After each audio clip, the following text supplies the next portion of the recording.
Бүгін азатлық деп кішкіріға түгел, милләт үшін ішлерге келер. Әйтек, татар сайттар ясаушылар, һәм асыраушылар, татар жырлары язучылар, татарша китаплар чыгаручылар, татар газетлары бастыручылар, алар милләт үшін.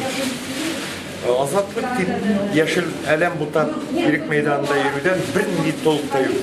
Ул милли хәрәкәткә зыянга гына. Продюсерлык ул теге балык тоту кебек. Аны бер кашан да белмисең, ал күңел сизергә тиеш. Шыраклы рәвештә телевизион тапшыру вакытында мин Айсылны күреп алдым, җырларын тыңладым, таныштык һәм без шул вакытны эшләй башладык. Гадәттә ул теге авыл мингерәүләре нигездә яшь кызлар алар инде нишләп сез Илсия апа була торып Айсылу белән эшли башладыгыз. Ул яшьрәк булгангамы, ул чибәррәк булгангамы, анда төрле фикерләр булды. Илсия апаны беркем дә алыштыра алмый. Илсия Бәдретдиновны беркем дә алыштырырга җыенмый. Мин һәрбер әйберне анализларга өйрәнгән, һәрбер әйбернең, һәрбер адымның безнең бүгенге җәмгыятькә ничек тәэсир итәсен анализлап, аның нәрсәгә китерәсен аңларга тырышып яшәтергән кеше. Мин журналист, мин газетлар нәшер итәм, мин продюсер, мин тарихчы, мин анда китаплар язам.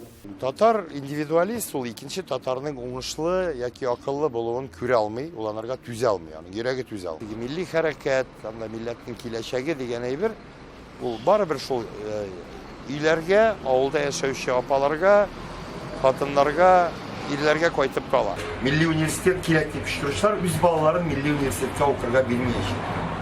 Һәм ул биргә җыенмый да. Аның өчен ул бер тавыш чыгару. Теге татар милләте өчен көрәшүче фидакар егетләр бар дип язалар. Куясың ул. Менә куялар.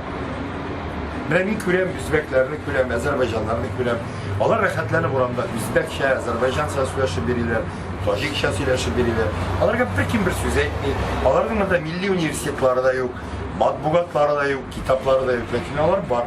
Алар стильләрен саклыйлар. Biz tatarşa, tatar muhitinde yaşarga öğrenirge tiyiş başladı. Benim kürsüde ilk gibiti var, anda Rus hatını Svetlana, ul tatarşa söylüyor.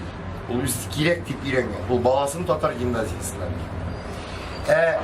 Подъезда тәмәке тартканда, брат, милләтті бітірәләр, инде Мәскәү кыса дип сөйләгән татар кешесе баласын 2 квартал рус мәктәбенә илтеп бирә.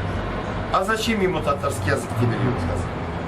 Менә ул милләтнең яшәешен, милләтнең менталитетын күрсәтүче. Үзләре тотып эшләгән кешеләр, алар аңлый бу эшнең кирәк икәнен. Ул бит реклама татар матбугатына.